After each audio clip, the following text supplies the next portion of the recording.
जप करते हैं ना, जप, भगवान के नामों को जप करते हैं। तो जैसे हम भगवान के नामों को जप करते हैं तो वास्तव में बताया जाता है जैसे शास्त्रों में कि अगर कोई व्यक्ति एक बार भी भगवान के नामों का उच्चारण कर ले, एक बार भी कोई व्यक्ति गलती से भी भगवान के नामों का उच्चारण कर दे तो उसके अनंत कोटि के पाप क्या हो जाते हैं? नष्ट हो जाते हैं और उसके हृदय में भगवान की भक्ति विकसित हो जाती है और उसको भगवान का शुद्ध प्रेम प्राप्त हो जाता है ना। मतलब उसको कोई भौतिक, जिसने भगवान का नाम ले लिया तो संभव ही नहीं कि उसके पास क्या हो, फिर भौतिक आसक्ति उसको कुछ रह जाए। लेकिन हम तो इतने दिन से नाम ले रहे हैं, तो क्या हमारे साथ ऐसा हुआ? नहीं हुआ ना। हम लोग तो एक बार क्या 16 वाला रोज वाला 27,000 लगभग बार रोज जप करते हैं, भगवान के नामों का उच्चारण करते हैं, 27,000 नामों का। जो ज़्यादा करते हैं तो और ज़्यादा भी, कुछ एक्स्ट्रा राउंड्स भी करते हैं। तो इतना सारा नाम लेने के बावजूद भी हमारे हृदय में परिवर्तन वाला क्यों नहीं आ रहा है? तो कुछ ना कुछ तो है बात, है ना। एक तो हो सकता है वो वाला बल्ब भी होगा, खुद चला दीजिए आगे वाला। कुछ ना कुछ तो है, कुछ ना कुछ तो गैप है। या कि देखिए टीचिंग्स में गैप है कि कुछ टीचिंग्स गलत है, या कि जो वर्ड है, शास्त्रों का जो वर्ड है वो गलत है, या कि हमारे अंदर कोई कमी है। तो ये तो निश्चित है कि शास्त्रों का वर्ड तो गलत नहीं हो सकता, कहीं ना कहीं तो गड़बड़ होगा। जैसे कि अगर किसी ने हमें बोला कि भैया तुम ये एग्ज़ाम दोगे तो तुम कलेक्टर बन जाओगे, नहीं तो अगर हम कलेक्टर नहीं बन पा रहे वो एग्ज़ाम देने के बाद भी, तो या कि वो बताने वाले की गड़बड़ी है, या कि फिर हमारे करने में कुछ गड़बड़ी निश्चित रूप से। तो भगवान के नाम की जो महिमा तो बहुत अपरंपार है। क्या है बोलते, जैसे पूर्ण शुद्ध नित्य मुक्त अभिन्नस्त नाम नामिना। भगवान का नाम कैसे पूर्ण शुद्ध है, नित्य मुक्त है। पूर्ण शुद्ध है जो चीज़, तो उच्चारण करते ही हम भी हो जाने चाहिए कैसे? पूर्ण शुद्ध। नित्य मुक्त, हम भी कैसे हो जाने? मुक्त हो जाने चाहिए, है ना। नाम चिंतामणि कृष्णा चैतन्य रस विग्रह, चिंतामणि नाम है। मतलब कि आप नाम ले रहे हो भगवान का, हरे कृष्णा बोले, मन में जो चिंता आगे, इच्छा आगे पूरी हो जानी चाहिए। इतना शक्तिशाली है भगवान, लेकिन नहीं हो पा रहा। तो हम लोग पहले समझे कि नाम होता क्या है, भगवान का नाम होता क्या है। तो एक तो होता है नाम शुद्ध, क्या होता है? शुद्ध नाम, जिसके शास्त्रों में महिमा गाई जाती है। एक होता है नाम अक्षर। क्या होता है? नाम अक्षर। नाम अक्षर का क्या मतलब होता है? जैसे कि बड़ा रा और माँ, तो वो भी तो है राम, नहीं? बड़ा और रा और छोटा माँ मिला के क्या बनता है? राम बनता है। लेकिन राम अक्षर का कोई भी प्रभाव नहीं है। नाम अक्षर कुछ तो प्रभाव है, क्योंकि कुछ ना कुछ तो हरकत होता है ना। नाम अक्षर में भी कुछ ना कुछ प्रभाव होता है। तो नाम अक्षर से हमको कहाँ पहुँचना पड़ता है? शुद्ध नाम तक, भगवान के शुद्ध नाम तक। जब तक जो उसका पथ है वही में हम फंस जाते हैं, जो उसका पथ होता है उसी में हम फंसे रहते हैं। इस कारण से हम क्या नहीं आस्वादन कर पाते? भगवान के शुद्ध नाम को नहीं वो कर पाते। तो नाम अच्छा तो बिल्कुल एक हो गया कि बिल्कुल सीधे आपने लिखा है बड़ा रा और छोटा माँ, जिसका भगवत भक्ति में कोई भी प्रभाव आपके जीवन में बिल्कुल भाव ही नहीं है, आपका फीलिंग्स ही नहीं है। फिर भगवान का नाम तो वास्तव में इतना शक्तिशाली है कि अगर उसको आप अनजाने में भी लेंगे तो कुछ ना कुछ असर करेगा। लेकिन जो भगवान के नाम जबकि सबसे नीचे वाली कैटेगरी होती है, उसमें हम लोग फंसे हुए। उसको क्या कहते हैं? नहीं, नाम अपराध। क्या कहते हैं? नाम अपराध की स्टेज कौन सी अपराध की स्टेज होती है? जब हम भगवान के नाम भी लेते हैं और क्या करते हैं? भगवान के नाम के प्रति अपराध भी करते हैं। 10 अपराध होते हैं भगवान के नाम के, है ना। भगवत भक्तों की निंदा करना, उनकी अवज्ञा करना, गुरु के आदेशों का अवज्ञा करना, है ना।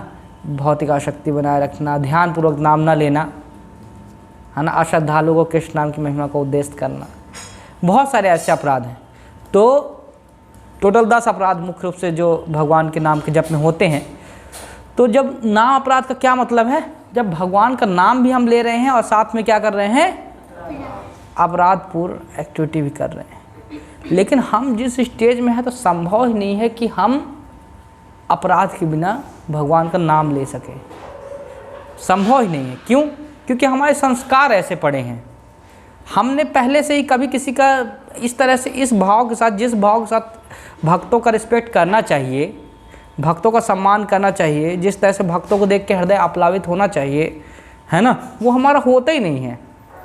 जैसे एग्जाम्पल के लिए बोलते हैं कि अगर भक्तों को देख कर कोई व्यक्ति खुशी नहीं हो रहा तो ये भी अपराध है, खुशी होना चाहिए। देखिए क्या समाज में देख रहे हैं हम लोग, जो लोग मिल रहे हैं हमको, सब माया में फंसे हुए, सब बिल्कुल उल्टे। जैसे प्रभु जी आज ऊपर आ रहे हैं तो बोल रहे थे क्या ये पढ़ने लिखने की उम्र में माला टाक के नहीं घूमना चाहिए क्या? कब टाकना चाहिए आप बता दो। उस एज में टाक लेंगे, उस एज के सारे आदमियों को पकड़ पकड़ के माला टकवाएंगे, नहीं उस एज की माला टकवाएंगे। कभी नहीं टाकना चाहिए तो फिर तो तुम ढोंग कर रहे हो। हम लोग ढोंगी नहीं हैं, वो लोग ढोंगी हैं। कौन? जो भक्ति नहीं कर रहे। क्यों? क्योंकि अपने मतलब के लिए तो वही भगवान को मानते हैं, नहीं अपने मतलब के लिए तो फिर भगवान को मानते हैं, लेकिन भगवान की भक्ति ज़्यादा नहीं करनी चाहिए। तो ज़्यादा नहीं करनी चाहिए तो फिर कम भी नहीं करनी चाहिए हाँ नहीं करनी चाहिए। हाँ तो ये तो ढोंग हुआ कि हम अपने मतलब के लिए किसी चीज़ को स्वीकार करते हैं और जब मतलब नहीं रहता तो उसको त्याग देते हैं। ये दोगलापन है। हाँ और जो भक्त होता है वो दोगला नहीं होता। तो क्या कहने का मतलब कि हम किस स्थिति में हैं? नाम अपराध की स्थिति में। नाम अपराध में क्या होता है? व्यक्ति नाम का जप भी करता है और क्या करता है साथ में? भगवान नाम के जप के प्रति अपराध भी करता है। उससे ऊपर की स्टेज क्या होती है? नाम आभास की स्टेज। क्या होती है? नाम आभास। नाम आभास की स्टेज में क्या होता है? व्यक्ति को ये अब एहसास होना शुरू होता है भगवान और उनके नाम में क्या है, कोई अंतर नहीं है। भगवान के नाम और उनमें कोई अंतर नहीं है। आभास होना शुरू होता है उसको, अनुभव, भगवान के नाम में जो फीलिंग होनी चाहिए वो आना शुरू होता है। एक बार और फिर होता है टॉप मोस्ट, क्या होता है? शुद्ध नाम, जिसमें व्यक्ति भगवान के साथ साक्षात भगवान का नाम लेता है तो उसको समझ में आता है कृष्ण और कृष्ण के नाम, उसमें कोई अंतर नहीं है। कृष्ण लेता है तो उसको क्या समझ में आता है? कृष्ण उसके सामने है। अभी हमको नहीं समझ में आता है, नहीं। लेकिन जो शुद्ध नाम लेता है उसको कैसा अनुभव होता है कि कृष्ण जैसे नाम उच्चारण किया तो उसको ये नहीं लगता कृष्ण, इसलिए वो डिसरिस्पेक्ट नहीं करता भगवान के नाम की। ऐसे नहीं करता कि हरे कृष्णा कर रहा है, अरे थोड़ा सा मोबाइल दिखाओ क्या किसका मैसेज है नहीं, थोड़ा सा ये काम भी कर लें, थोड़ा ये वो कर लें, जैसे हम लोग करते हैं। उससे ऐसे नहीं करता। वो क्या समझता है जब कृष्ण आ गए साक्षात तो उनका रिस्पेक्ट करना ज़्यादा ज़रूरी है कि दुनिया के देश की रिस्पेक्ट करना ज़रूरी है। नहीं, जब भगवान कृष्ण साक्षात हमारे सामने आ गए, अभी यहाँ पास मान लिए कि भगवान कृष्ण तो इतने बड़े हैं, यहाँ पास कोई मान लिए कि शहर का ही विधायक ही एमएलए ही चला आए तो हम लोग को हबड़ी आ जाए, कुर्सी ले आओ, ये ले आओ, वो ले आओ, पूरा फोकस सारी दुनिया के काम भर के छोड़ करके उसमें फोकस हो जाएंगे। नहीं हो जाएंगे? कोई बहुत बड़ी पोस्ट नहीं है लेकिन उसमें फोकस हो जाएंगे। तो कृष्ण तो वो हैं। अगर हमको ये अनुभव होगा वास्तव में कृष्ण सामने प्रकट हो गए हैं तो उनके डिसरिस्पेक्ट का सवाल ही नहीं उठता है, लेकिन हमको ये अनुभव नहीं है। तो नामाचार्य हरिदास ठाकुर से एक बार चैतन्य महाप्रभु पूछते हैं कि ये जो माया में फंसे हुए जीव हैं इनका उद्धार कैसे होगा, इनका उद्धार कैसे होगा? तो हरिदास ठाकुर बोलते हैं केवल भगवान नाम के जप से, शुद्ध नाम के जप से क्या होगा? जीवों का उद्धार होगा। लेकिन फिर देखा कि अरे शुद्ध नाम जप करने वाले तो बहुत कम है इनका उद्धार कैसे होगा? तो बोले केवल नाम आभास से मात्र, नाम आभास मात्र से क्या होगा? जीवों का उद्धार हो जाएगा। और आपको ये मालूम होगा कि सब कोई हम लोग नाम आभास की स्टेज से गुजर चुके हैं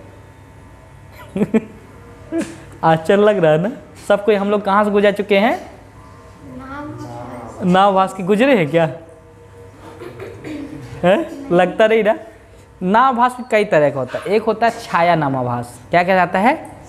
छाया नाम आभास।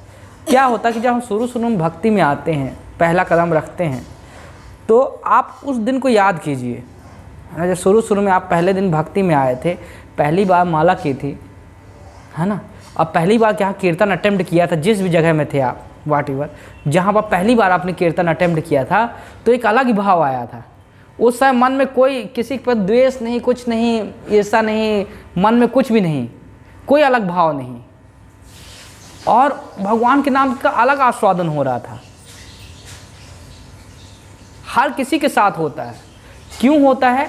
कि अभी तक हमने भगवान पाप तो किए हैं, जीवन में क्या किए हैं, पाप तो किए हैं लेकिन कोई अपराध नहीं किया है, भगवान के नाम के प्रति अपराध नहीं किया है अभी। नहीं समझे? जिस स्टेज में हम लोग भगवान का नाम जब करना शुरू करते हैं तो क्या होता है, हमने पाप तो किए हैं जीवन में लेकिन क्या नहीं किया है, अपराध नहीं किया, भगवान के नाम के प्रति अपराध नहीं किया है। पहले क्या किया हमने, भगवान पर नाम पर अपराध नहीं किया। अब उस समय जब हम भगवान के भक्तों के संग में रहते हैं और कीर्तन सुनते हैं, नाम जप करते हैं तो बहुत ही अच्छा लगता है। कई भक्त हम लोगों का शुरू में एक्सपीरियंस है, गौर निताई के सामने खड़े हो जाते हैं दिल्ली मंदिर में तो तुरंत आंसू आने लगते, सब बिल्कुल हो जाते, नाम आवाज़ में पहुँच जाते थे। इतना सुंदर कीर्तन लगता था कि बता रहे, हम जब दिल्ली में रहते थे लगभग 11-12 किलोमीटर सेंटर दूर रहते थे। अब मंगल आरती पहुँचा करते 4:30 बजे संडे के दिन, और इतना अच्छा लगता था मंगल आरती पहुँच के, नहा धो के धोती कुर्ता पहन के सवेरे सवेरे ऑटो से ढूंढ के ऑटो ले करके पहुँचा करते थे मंगल आरती इतना दूर। इतना अच्छा लगता था, इतना अच्छा लगता था। अब वही हम मंगल आरती जब मंदिर में रहने लगे, कुछ समय बाद बीत हो गया, कुछ थोड़ा टाइम बीत गया, बोले हाँ ठीक है मंगल आरती तो पहुँच ही जाएंगे। कितने बजे उठ रहे? 4 बजे उठते थे। आखिरी टाइम में जब आश्रम में रहते थे 4 बजे उठते थे। बोले अरे इतना लेट सोए, बहाना। अब पहले क्या होता था कि जॉब कितने बजे होती थी, जॉब ख़त्म होती थी 11 बजे पहुँचते थे, घर पहुँचते थे, 12 बजे खाते पीते सोते बच जाता था। फिर भी 3 बजे उठ के नहा धो के 3:30 बजे तक निकलते, तब 4:30 बजे की आरती अटेंड करते थे। अब बिल्कुल थकान नहीं लगती थी, वहाँ नाचते गाते रहते थे, बिल्कुल कुछ नहीं लगता था, तो दिन भर बीत जाता था। वृंदावन जाते थे, गोवर्धन जाते थे तो भक्त लोग देखते थे कि वो परिक्रमा कैसे लगा रहे हैं, नाच नाच के पूरी परिक्रमा 22 किलोमीटर तक नाचते रह गए पूरे हम लोग हैं, थकान ही नहीं लगती थी।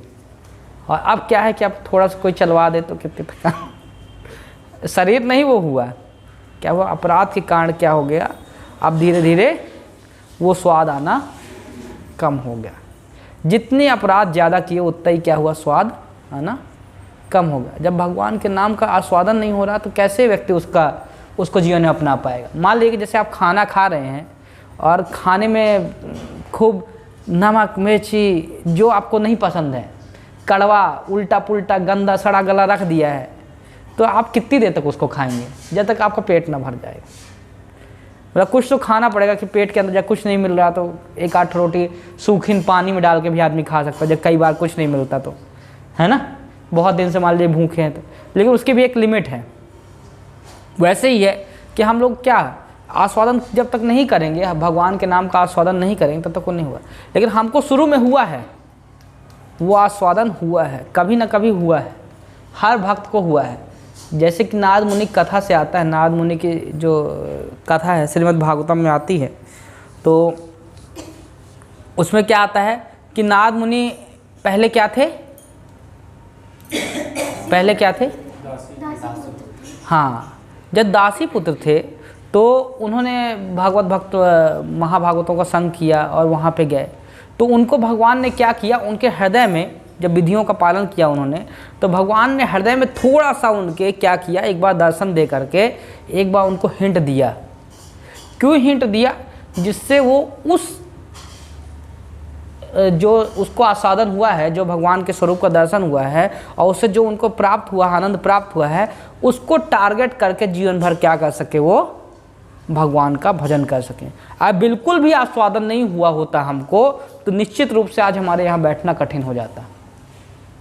किसी न किसी रूप में हमें आस्वादन हुआ है, निश्चित रूप से हुआ है, जो कि क्या है, जिसके कारण हम मोटिवेटेड हैं और हमको अच्छा लगा कहीं ना कहीं। लेकिन ये दिक्कत है, हम उस आनंद को मेंटेन नहीं कर पाए। क्यों नहीं मेंटेन कर पाए? हमने क्या किया, अपराध किया, ऑफेंस किया। कभी ना कभी हमारी माला बहुत अच्छी हुई होगी, कभी ना कभी एक दिन ऐसा हुआ होगा हमारे साथ कि लगा होगा कि आज तो माला क्या मक्खन की तरह है, हरे कृष्णा, कृष्णा का नाम बिल्कुल क्लियर सुनाई दे रहा है, हरे कृष्णा कृष्णा कृष्णा हरे हरे, हरे राम, बिल्कुल कुछ सारा घर उलट पुलट हो गया, कुछ फर्क नहीं पड़ रहा है। लगा कि कितनी बढ़िया 16 माला हो गई। अब फिर कुछ दिन बाद वो ठंडी नहीं, कभी ना कभी हुआ है। लेकिन अब ये प्रश्न आता है कि देखिए, एक बार तो हमने छाया नाम आभास किया, कभी ना कभी हमने छाया नाम आभास किया है, भगवान के नाम का आस्वादन किया है, लेकिन अगर कभी ना किया होता तब तो मुश्किल पड़ जाता। लेकिन अब हमें कैसे बढ़ना है? अब हम कहाँ फंस गए हैं?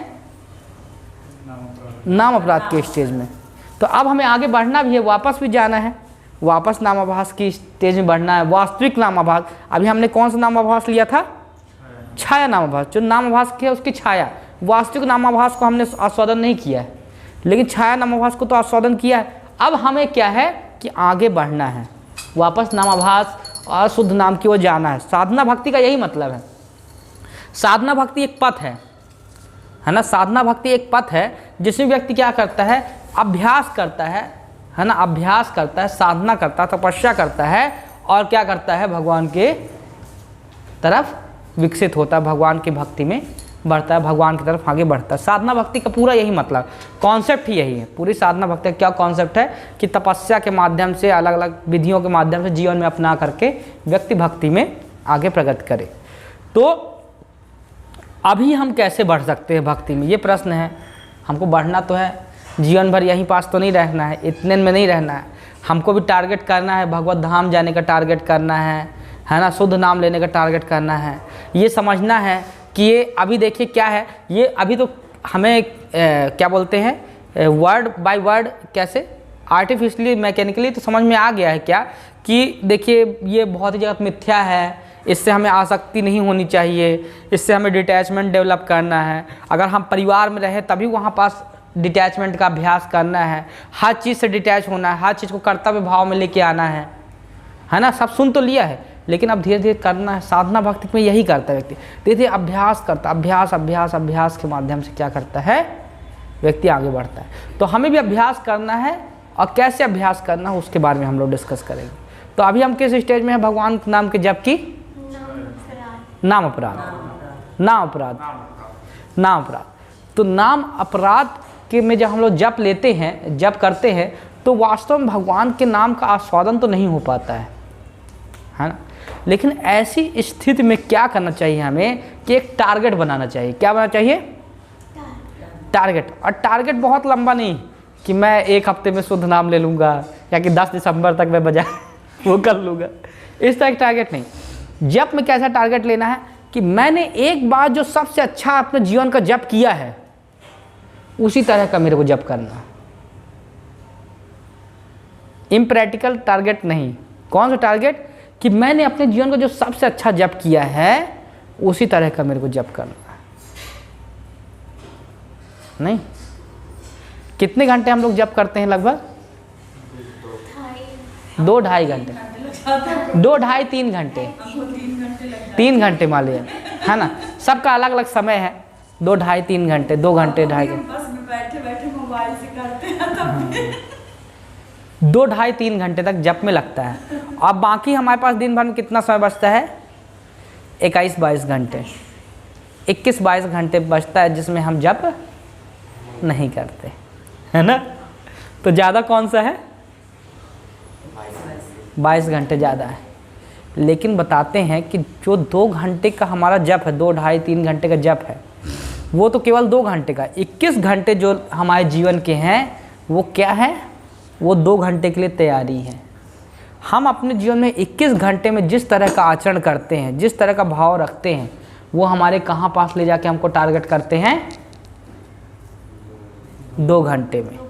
अगर हम सोचिए कि कल हमने पूरी दुनिया में लड़ के आए हैं, खूब ज़्यादा फाइट करके आए हैं, बिल्कुल इफ़ेक्टेड होके आए हैं, मैनेजमेंट करके आए हैं, बहुत सारा इधर उधर की दुनिया पूरे दिमाग में घुसेड़ ली है अंदर, है ना, बहुत सारी चीज़ें लेकर के आए हैं दिमाग में, और फिर हम सोचा कि अगले दिन आएगा तो जब क्या मक्खन की तरह हरे कृष्णा कृष्णा कृष्णा हरे हरे, हरे राम राम राम हरे हरे, एक एक शब्द को सुनते हुए ऐसे जप करेंगे तो संभव नहीं है।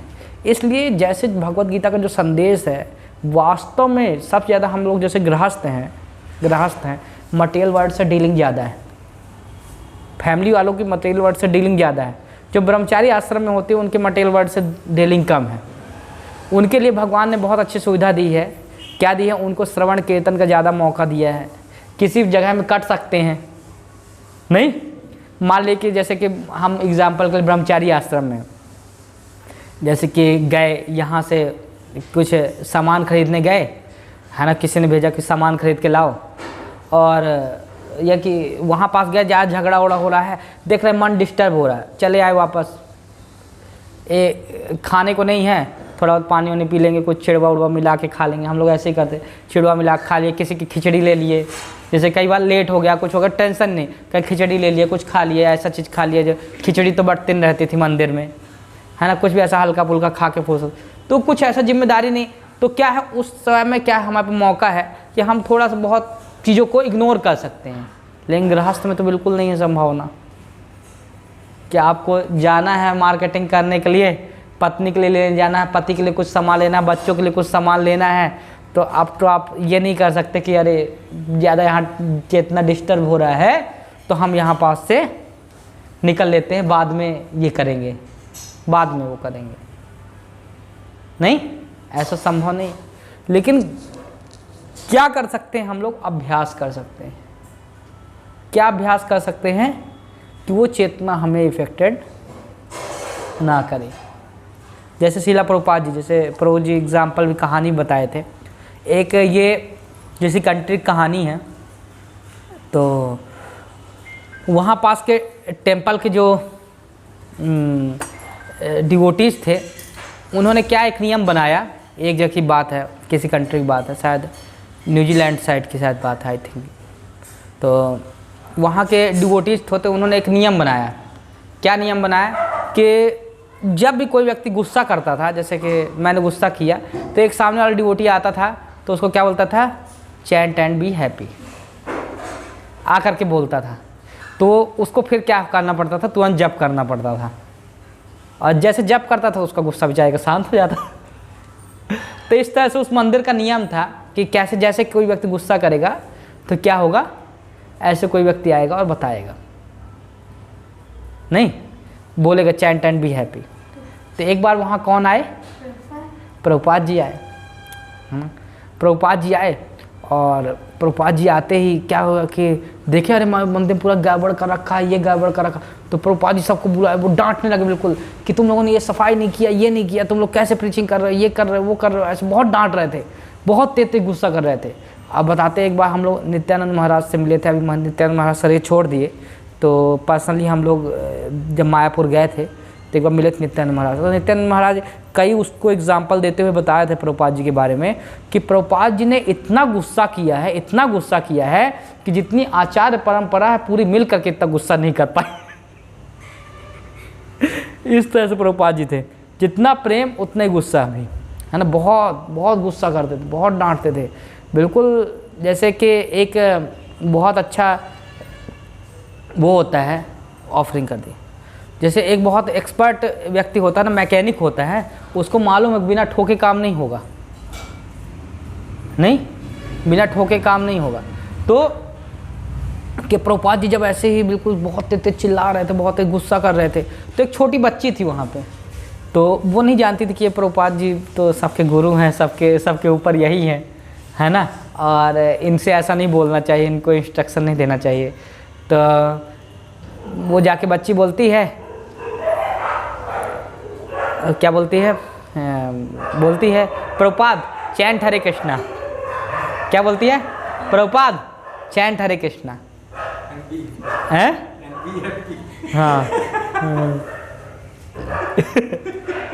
हाँ, प्रभुपाद चैंट हरे कृष्णा। तो प्रभुपाद मतलब कि सबको लगा कि आप तो प्रभुपाद जी बिल्कुल बोलेंगे कि तुम लोग कैसे बना रखे हो, सब कोई डर गए। जैसे वो बच्ची बोली ना, आप सोचे कि अब प्रभुपाद जी सोचेंगे कि बहुत डांटेंगे और कि तुमने यहाँ का माहौल कैसे बनाया, किससे कैसे बात करना चाहिए, बच्ची को समझ सिखाया नहीं, क्या किया, क्या सिखा रहा तुमने। लेकिन उल्टा हुआ, क्या हुआ? प्रभुपाद जी ने तुरंत माला में हाथ डाला और बोलने लगे हरे कृष्णा कृष्णा कृष्णा हरे हरे, हरे राम राम राम हरे हरे। तो इन सब चीज़ों से समझ में आता है कि प्रभुपाद जी वास्तव में कितना डिटैच हैं। नहीं, ये अटैचमेंट की पहचान नहीं है। अटैच्ड वाला आदमी ना, जैसे गुस्सा आपने खुद अनुभव किया होगा, गुस्सा हो गए ना, अब कई बार इतना तेज गुस्सा आ जाता है हम लोगों के, मतलब कि फिर 2-3 दिन तक माला करना मुश्किल रहता है। नहीं, कोई बात हो जाती है चेतना में, है ना, क्या होता है, जो ऐसे इंप्रेशन होते हैं, जो इतने खतरनाक इंप्रेशन होते हैं, ये हमारे कहाँ छप जाते हैं? चेतना में छप जाते हैं।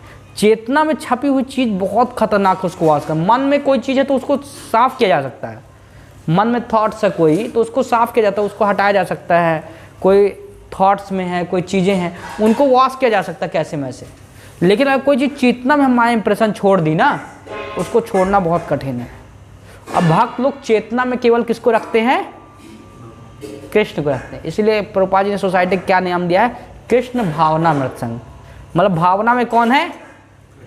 कृष्ण है। सारी चीज़ें वहाँ हैं। वास्तविकता में जो कर्मण्यवादी का रास्ते बोलते हैं कि कर्म करना चाहिए, हमें कर्म करना चाहिए, वास्तव में यही कर्म करना चाहिए। इस तरह का कर्म करना चाहिए। किस तरह कर्म करना चाहिए कि कर्म तो कर रहे हो, लेकिन हृदय में कौन चल रहा है? माम नुस्मरण युद्धचा, मेरा स्मरण कर रहे हैं, कृष्ण का स्मरण कर रहे हैं, और क्या कर रहे हैं? माया के साथ युद्ध कर रहे हैं। ऐसे व्यक्तियों की ये पहचान है, जैसे ही माला करने का मौका मिलेगा तो माला ही करेंगे। लेकिन अभी हम लोग नहीं कर सकते ये, लेकिन प्रैक्टिस जरूर कर सकते हैं।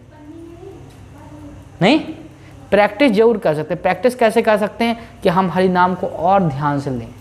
और ध्यान से लेने के लिए हम लोग क्या है ना, कि जो भक्त सच्चिदानंद स्वामी महाराज की जो बुक है, उसमें से कुछ ट्रिक्स मैंने पढ़ी थी, तो मैं आप लोगों को बताऊंगा कि कैसे हम लोग और ध्यान से नाम ले सकते हैं, है ना। जैसे हम लोग जप तो करते ही हैं, जब तो करते हैं 5 मिनट में हम लोग वो डिस्कस करेंगे कैसे भगवान के नाम को और ध्यान से ले सकते हैं। तो कुछ चीज़ों का हमें प्रैक्टिकली में ध्यान रखना चाहिए जब हम लोग भगवान, ये तो फिलॉसफी हो गई, थ्योरी हो गई, लेकिन कुछ हम लोगों को ध्यान रखना चाहिए। बॉडी पोजीशन, जैसे आसन, शास्त्रों में क्या कहा गया कि आसन, है ना, आसन का भी महत्व है। जैसे हम लोग बोलते हैं कि आप कैसे भी नाम लो, है ना, कैसे भी नाम लोगे तभी वो काम तो करेगा। लेकिन अगर हमको उसको ज़्यादा रियलाइज़ करना है, तो आप जैसे वृंदावन जाएंगे, कहीं भी तीर्थ स्थल जाएंगे, तो वहाँ देखेंगे कि हर आचार्य की क्या है? भजन कुटीर है। भजन कुटीर होने का मतलब क्या? कि वो वहीं बैठ के भजन करते थे। क्या करते थे? वही एग्जैक्ट पोजीशन में बैठ के भजन करते थे। तो ये ऐसा अनसाइंटिफिक नहीं है। क्या है कि जब हम किसी पोजीशन में, एक ही पोजीशन में बैठ के जब करते हैं, तो उसका प्रभाव क्या होता है? उस जगह का ही प्रभाव हमारे ऊपर पड़ता है। तो हमें क्या करना चाहिए? सबसे पहले तो एक पोजीशन बनानी चाहिए। ऐसा नहीं कि अब वो पोजीशन नहीं मिलेगी तो भक्त माला नहीं करेंगे, बाकी जब माला करेंगे बाकी सिचुएशन में। लेकिन अगर हम घर में, जैसे अक्सर जब कहाँ करते हैं? घर में रहते हैं, घर में जब करते हैं, तो घर में हमारी एक निश्चित क्या होनी चाहिए? स्थान होना चाहिए जप करने। जैसे हम लोग यहाँ देखेंगे कि यहाँ पास हम लोग बैठते हैं ऐसे करके, माल तुलसी सामने रख के बैठे, है ना। तो एक हमेशा आसन होना चाहिए। और बॉडी पोस्चर का ही बहुत महत्व है। बॉडी पोस्चर का क्या महत्व है? सब ज़्यादा ध्यान कब हमारा किस पोस्चर में लगता है? तो भक्त विनोद ठाकुर और अलग अलग आचार्य बताते हैं, सबसे पहले 3 चीज़ें हमेशा एक लाइन में होनी चाहिए। मस्तक, क्या? मस्तक, हृदय और अपनी जनेंद्रियाँ। ये तीनों जब एक लाइन में होती हैं, तब क्या होता है कि हमारे बॉडी का सबसे ज़्यादा अटेंशन विकसित होता है। अटेंशन सबसे ज़्यादा विकसित होता है उस पोस्चर में। हम लोग जो चीज़ सुनते हैं, जो चीज़ कार्य करते हैं, वो सब ज़्यादा एफिशिएंट होने की संभावना होती है। तो मतलब इसका मतलब क्या है कि ये रीढ़ की हड्डी सीधी करके बैठनी चाहिए। और क्या होना चाहिए? रीढ़ की हड्डी सीधी करके, पूरा ऐसे नहीं, पीछे नहीं जाना है, नॉर्मल, पीछे नहीं जाना है, मतलब सिर्फ स्ट्रेट नॉर्मल पोजीशन, जैसे ऐसे बैठे हुए हैं, ना झुकना है ना ऐसे पीछे की तरफ जाना है। आँखों की पोजीशन कैसी होनी चाहिए? नीचे हैं, क्लोज नहीं होनी चाहिए। क्लोज होगी तो आदमी सो जाएगा, नींद आ जाएगी, है ना। और आंखें खुली हुई होंगी तो क्या होगा? LLTT, looking London talking Tokyo, है। तो याला जप नहीं, कैसा करना चाहिए? आंखें हमेशा क्या होनी चाहिए? हमेशा नीचे की तरफ देखते हुए, हाँ, नीचे की तरफ देखते हुए, हल्की से अपने ही नाक को या कि अपनी ही बॉडी के किसी पार्ट को ऐसे देखते हुए, नीचे की तरफ देखते हुए, किसी एक ही पॉइंट को देखते हुए, जैसे जिससे ज़्यादा हमारी नज़रें क्या ना हो, वो ना।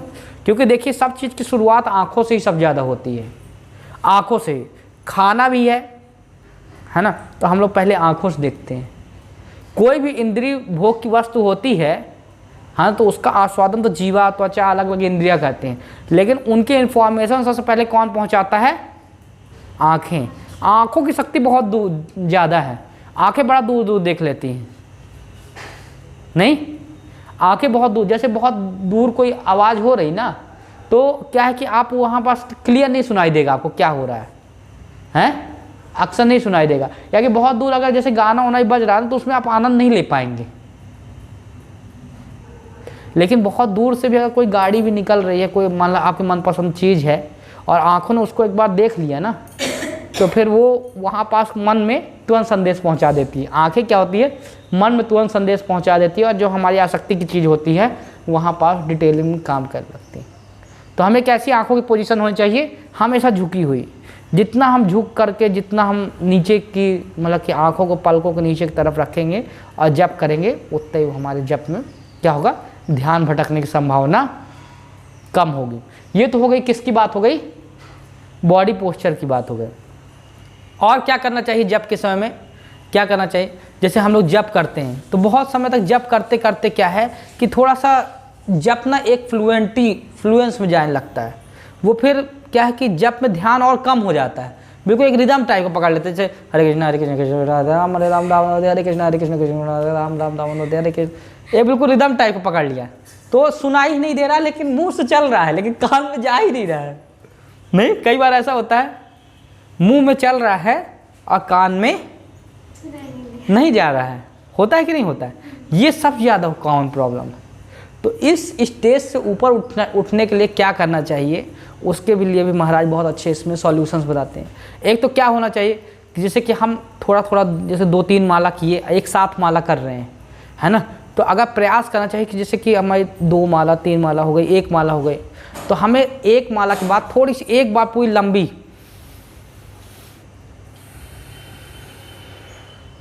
गहरी सांस लेके छोड़ना चाहिए। इससे क्या है कि हमारी बॉडी का ना जो ये सांस वाला सिस्टम वो भी रिदम में आता है। तो क्या है कि हमारी सांस जो टूटती है, जिसके कारण हम लोग लंबा लंबा खींचते हैं जब को, वो कम होता है। और क्या होता है, एक तरीका और महाराज बहुत अच्छा बोलते हैं, क्या करना चाहिए कि जैसे हम लोग बोलते हैं हरे कृष्ण कृष्ण कृष्ण हरे हरे, हरे राम राम राम। कभी मन बहुत ज़्यादा भटक जाए, कई बार हम देखते हैं माला करते हुए मन क्या होता है, सोचता है कि अरे किस तरह से मन सोचना शुरू करता है। हम लोग इसकी एक्टिविटी को चेक कर सकते हैं। सोचता है कि अरे यार ये बीट बैंगन पीला है, अच्छा पीला तो उनका कपड़ा भी था, फिर अच्छा वो प्रभु जी वहाँ चले गए, है ना, अरे वो प्रभु जी तो अभी वो जॉब कर रहे हैं, वो जॉब में बहुत होप है ना। लेकिन वो जैसे कि वो जॉब में बहुत होप तो है, लेकिन वो वो वाले में जॉब में ज़्यादा होप है। कौन सी वाली जॉब में, जो सॉफ्टवेयर वाली में ज़्यादा होप है इस समय। लेकिन सॉफ्टवेयर में एक प्रभु जी ना अनसक्सेसफुल भी रहे हैं, फिर उनके बारे में सोचने, मतलब कहाँ से मन कहाँ खींच लेता है, हमेशा इसी तरह से मन जाता है। आप कभी मन को देखने के प्रयास कीजिए जब के समय में कि यहाँ पास कैसे पहुँच गए, समझ नहीं आएगा कि आप ऐसा सोचना कैसे शुरू कर दिए। होता है कि नहीं होता है कि हम जिस पोजीशन में सोचते सोचते पहुँच गए तो समझ में नहीं आता कि हम इस पोजीशन में पहुँच कैसे गए, ये आखिर ऐसा क्या आया हमारे दिमाग कि यहाँ पहुँच गए। और एक के बाद ऐसे लिंक मन जोड़ के नए, क्योंकि अगर हम वही चीज़ सोचते रहेंगे ना तो क्या होगा, मन हमारा बहुत देर तक वो सोचते हैं। मन को क्या चाहिए, नई चीज़ चाहिए, नया आस्वादन करता है, वो नित्य नए रसों का क्या चाहता है, आस्वादन करता है तुरंत। तो ऐसी जगह में मन अगर हमारा फंस रहा है तो उस समय क्या करना चाहिए, थोड़ा तेज से चैंटिंग करना चाहिए एक बार मंत्र। कैसे, जैसे हरे कृष्ण, कम से कम हरे जो शब्द है उसको कैसे कहना चाहिए, थोड़ा जोर से बोलना चाहिए। जैसे आप जोर से बोलते हैं ना तो मन अंदर से हिल जाता है, क्या हो जाता है, अंदर से हिल जाता है, वाइब्रेंट हो जाता है, बिल्कुल मन कैसे हो जाता है, पूरा वाइब्रेंट हो जाता है। और फिर क्या आ जाता है, वहाँ पे आ जाता है पोस्चर। तो हम लोग ने किस चीज़ की डिस्कस किया, मतलब स्थान, बॉडी पोस्चर, और तीसरा मन को वापस खींचना। तो 3 प्रैक्टिकल पॉइंट भी हम लोगों ने डिस्कस किए हैं। तो हम तो कहेंगे कि वैसे तो पॉइंट बहुत सारे हैं कि कैसे कैसे जप करना चाहिए और कैसे कैसे अटेंशन क्रिएशन करना चाहिए, लेकिन ये सबसे क्या है, बेसिक हैं। इनको अगर हम लोग प्रैक्टिस करें तो फिर आगे हम और भी चीज़ों को प्रैक्टिस कर सकते हैं। इनमें भी बहुत इम्प्रूवमेंट आप अपने जप में देख सकते हैं। ठीक, हम लोग यहीं पास क्लास को समाप्त करते हैं। किसी कोई प्रश्न हो